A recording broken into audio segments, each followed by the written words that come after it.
할렐루야. 오늘 계시록 6장 1절로 오늘은 11절까지 말씀 함께 보도록 하겠습니다. 우리 일곱 봉인에 관한 그 환상이 이제 본격적으로 시작이 되는데요. 이 일곱 봉인들 중에서도 오늘은 5인까지 어떤 환상을 함께 살펴보고 오늘 우리에게 주시는 하나님의 그 말씀을 듣는 시간을 갖도록 하겠습니다.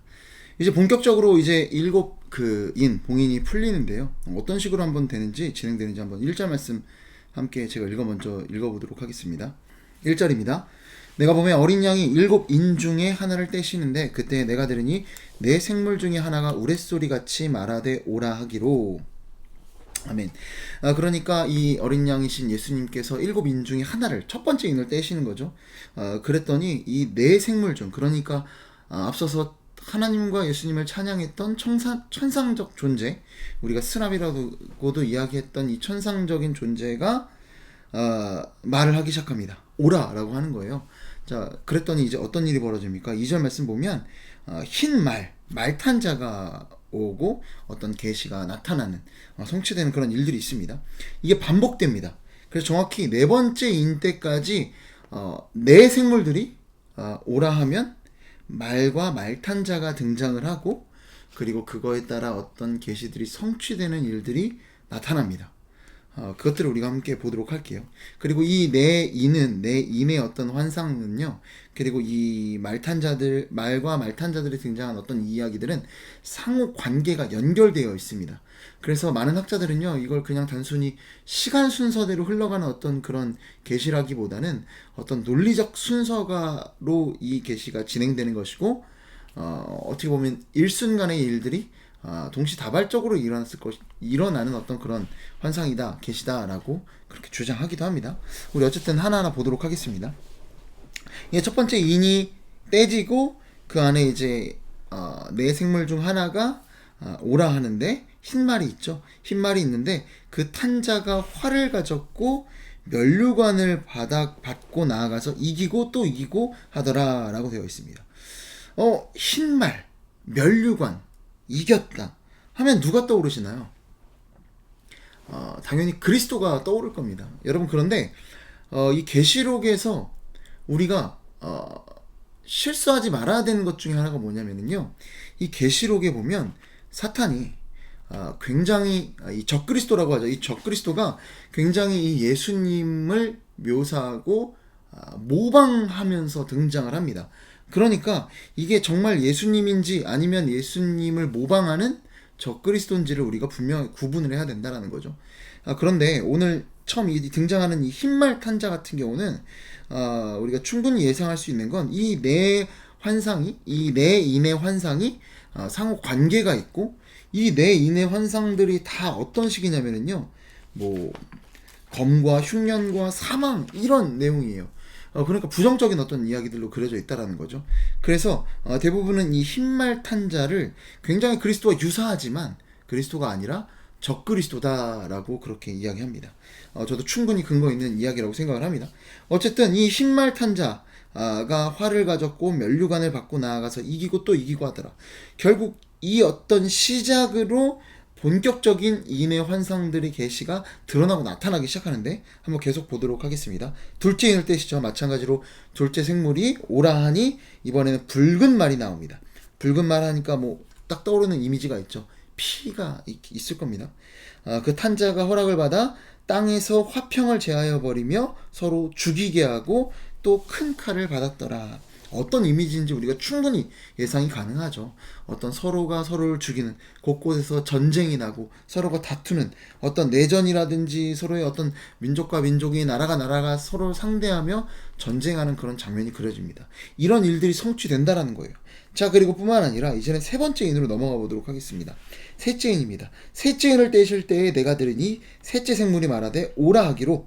내가 보니 이번엔 검은 말이 등장합니다. 자, 검은 말이 뭘까? 자, 근데 이 검은 말이 등장하는데 그 탄자가 손에 저울을 가졌다라고 합니다. 여러분, 이 저울이 어떤 의미냐면요, 뒤에 이제 보면 우리가 더 본격적으로 알 텐데, 이게 언제 등장하냐면 음식을 정말 식량이 부족할 때가 되면 음식을 저울에 달아 분배를 하는 겁니다. 여러분 우리도 그렇죠. 이게 음식이 넘쳐나면 그냥 막 주는 거예요. 그런데 정말 없으면 어떻게 해요? 이게 어쨌든 분배하고 나눠야 되니까 조금 이렇게 저울에 달아서 조금이라도 틀리면 안 되니까 이렇게 했다라는 거예요. 이 기근을 이야기하는 겁니다. 여러분 이 기근 뭐 당장 6절만 봐도 이게 분명히 기근의 어떤 이야기라는 걸 우리가 분명히 알 수 있는데요. 보면 6절에 이렇게 되어 있습니다.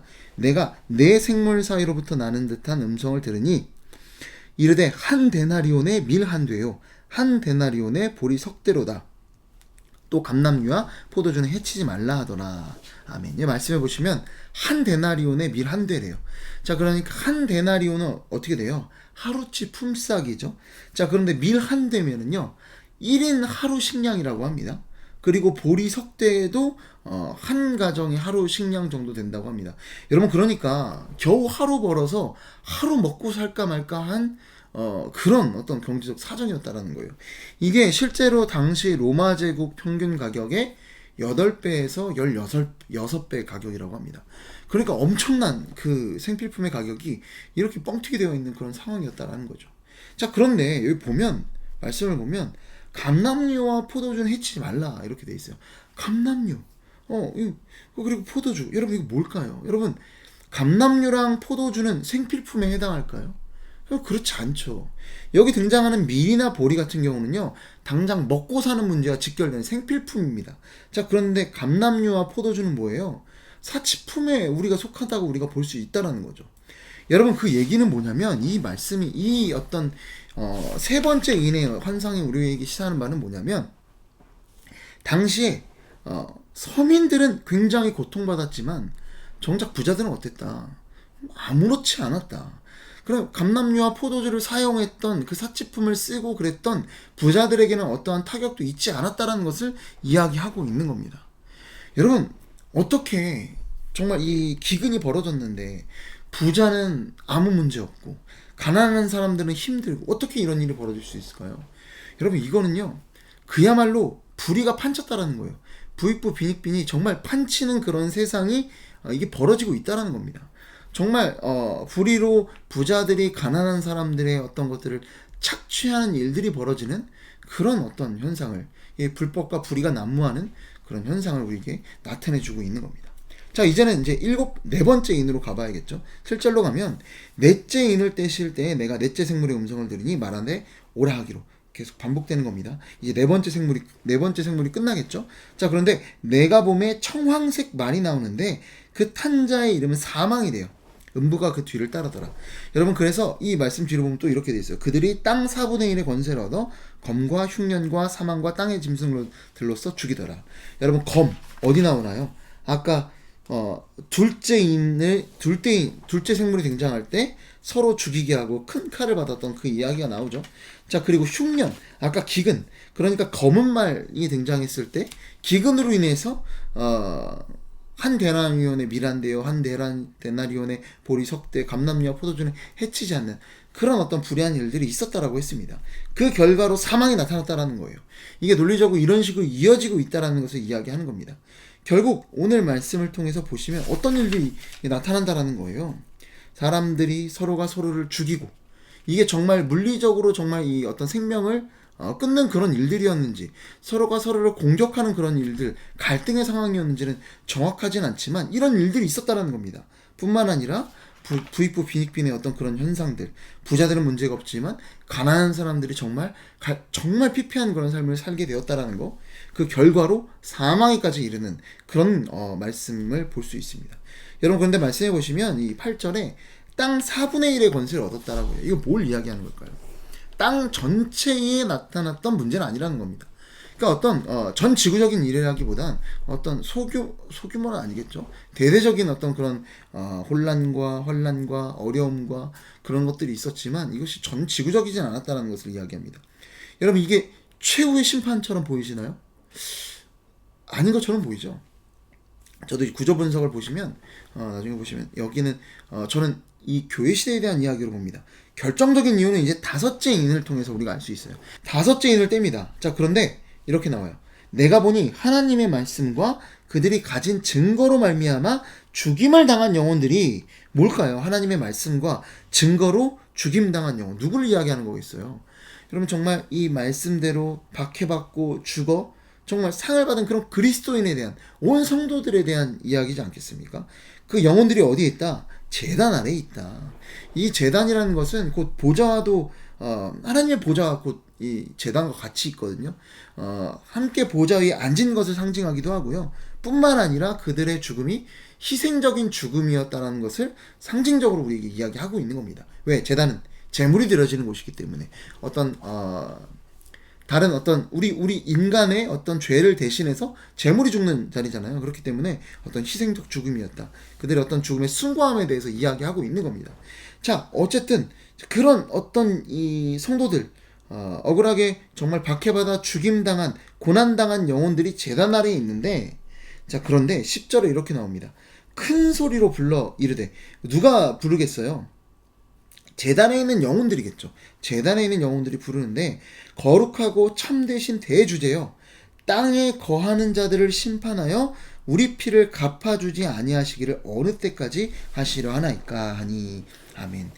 꼭 이걸 보면 뭐 피해 복수를 요청하는 것처럼 보일 수도 있습니다. 여러분, 그러나 이 자리에 있는 영혼들은 어떤 영혼들이에요? 거룩한 성도들입니다. 이 성도들의 이 말이기 때문에 우린 이걸 어떻게 받아들여야 되냐면, 이것은 그냥 단순히 피해 복수가 아니라 뭘까요? 하나님만이 유일한 참 하나님이심이 이 땅 가운데 드러나게 해달라는 요청이고요. 또한 뭡니까? 정말 하나님의 공의와 하나님의 영광이 땅에 떨어진 것에 대해서 이제 다시 그것이 온전히 질서 있게 세워질 것에 대한 어떤 하나님 앞에서의 탄원이다. 그런 기도다라고 그렇게 생각을 하시면 좋을 것 같습니다. 그런 하나님의 공의가 세워지기 위한 바라는 그런 기도가 있는 거죠.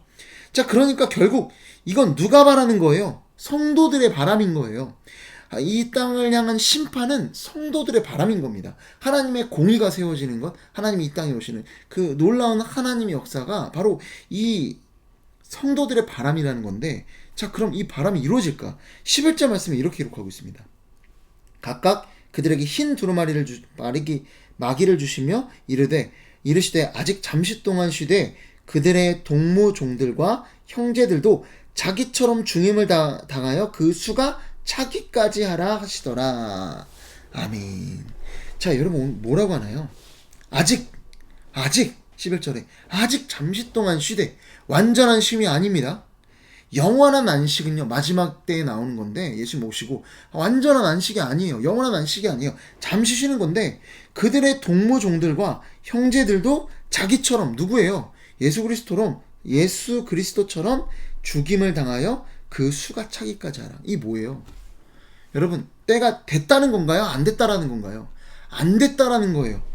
자, 이 수가 차야 때가 된다는 것을 이야기하고 있는 겁니다. 자, 그 얘기는 뭐예요? 지금까지의 이 5인의 환상은요, 1부터 5인의 환상은 어느 때에 대한 이야기입니까? 여러분, 지금 이야기입니다. 지금 교회 시대에 대한 이야기예요. 지금 벌어지고 있는 일에 대한 이야기입니다. 이것을 영적으로 풀어서 상징적으로 이 교회에게 설명해주고 있는 거예요. 어떤 일들이 벌어진다고요?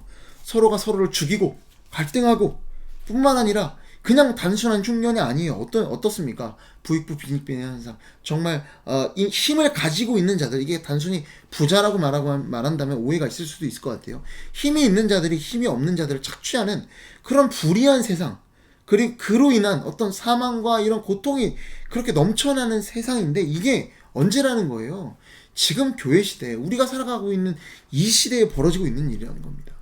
그러니 이 영화롭게 된 성도들, 그러니까 죽고 주의 전에 이제 함께 이 제단에 있는 보좌에 앉아있는 이 성도들이, 이 영혼들이, 죽은 영혼들이 계속 구하는 거예요. 뭐?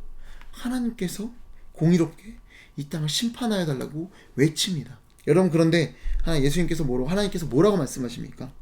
아직 아니다. 아직 때가 차지 않았다. 여러분, 그러면 때가 차지 않았습니다.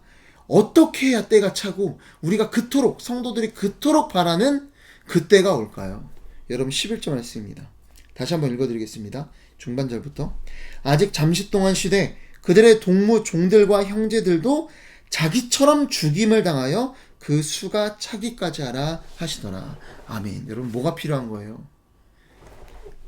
동무 형제들도 자기처럼 죽임을 당해야 된다. 그 수가 차야 된다. 여러분 뭐예요? 교회의 환난과 핍박, 그 고난당한 종들의 수가 차야만 그때가 온다라는 겁니다. 여러분 결국 하나님의 말씀을 성취하며 살아가야 되는, 결국 우리가 어젠날 이 나라와 제사장들이 돼야 된다라고 삼으셨다라고 말씀드렸죠. 결국 나라는 하나님의 뜻을 이 땅 가운데 성취하는 삶입니다. 여러분 우리에게 남은 일이 뭐예요? 결국 예수 그리스도처럼 죽임 당하는 일이 우리에게 남아있는 일이다라고 하고 있는 겁니다. 여러분 이게 뭘 이야기하는 건가요? 정말 예수님처럼 십자가에 매달려서 우리 모두 전부 순교당하라, 그런 이야기일까요? 여러분 그건 아니겠죠. 여러분 뭘 이야기하는 거예요? 자기처럼 죽임 당해야 된다. 여러분 우리 남아있는 교회가, 이 땅의 교회가 무엇을 추구하며 살아가야 된다는 겁니까? 예수님처럼 살기를, 예수님을 닮기를 소망하며 살아가야 된다는 거예요. 여러분 예수 믿으면서 우리에게 있어서 가장 큰 소망이 뭐가 돼야 될까요? 뭐가 돼야 되겠어요? 예수 믿고 떵떵거리며 살아가는 거? 예수 믿고 조금 부자 돼서 살아가는 거? 예수 믿고 건강해지는 거? 예수 믿고 조금 나은 삶을 살아가는 거? 이게 예수 믿는 것의 궁극적인 목표가 될 수 있을까요? 그렇지 않더라는 겁니다. 여러분 예수 믿어서 우리 뭘 하겠다라는 거예요? 여러분 예수 믿어서 우리는 예수처럼 살아가야 되는 거죠. 예수님 닮아가야 되는 거예요. 그것이 우리에게 남아있는 숙제다라는 겁니다. 그렇게 우리가 예수님처럼 살아가는 이 성도들이 차고 차면, 그때가 차면 비로소 주님의 그날이 우리에게 온다. 여러분 이거는요 놀랍게도요, 그때는요 우리가 마치 그런 생각하잖아요. 우리가 이 땅에서의 삶을 다하고 하나님 품에 가면 그럼 모든 게 다 끝날 거라고 생각하잖아요. 아니에요. 오늘 말씀 보면 어때요? 죽임당한 영혼들, 그러니까 죽어서 하나님의 그 보좌에 있는 그 영혼들이 울부짖는 거예요. 뭘 기도하고 있어요? 하나님의 그때가 오기를 간절히 소망하며 기도하고 있잖아요. 여러분 우리가 그때 가도 여전히 기도하고 있다라고, 주님이 오시는 그때를 간절히 바라며 소망하게 된다니까요. 그곳에 가도. 여러분 정말 그래서 우리에게 남은 사명이 있다라면 그건 뭐겠습니까? 주님처럼 살아가는 겁니다. 주님이 그렇게 그 영혼들을 위해서 십자가에 매달리셨던 것처럼, 그 십자가의 길을 걸으셨던 것처럼 우리도 역시 그 길을 걸어야 된다는 겁니다. 여러분 우리가 어떤 길을 걷기를 소망해야 됩니까?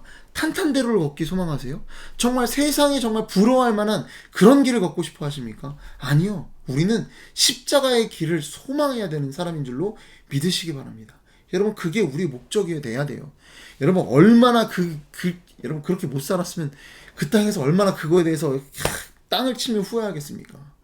여러분 놀랍게도요, 하나님의 가장 큰 충만하심과 주님의 놀라운 그 은혜와 충만함이요, 이 십자가의 길 가운데 있는 줄로 믿으시기 바랍니다. 그게 가장 큰 축복이에요. 여러분 여러분의 자녀가 혹은 여러분이 십자가의 길을 걷는다면은요, 축하해 주시고 축복해 주셔야 됩니다. 그게 가장 값진 길이다라는 거예요. 그게 온 성도들이 그토록 바라는 그 일을 이루는 길이다라는 겁니다. 여러분 누군가가 혹시 여러분이 정말 아무도 가지 않으려고 하는 그 선교지로 정말 자기 삶을 내던지며 가려고 하십니까? 너무나 축하받아야 할 일이고요. 너무나 축복된 일인 줄로 믿으시기 바랍니다.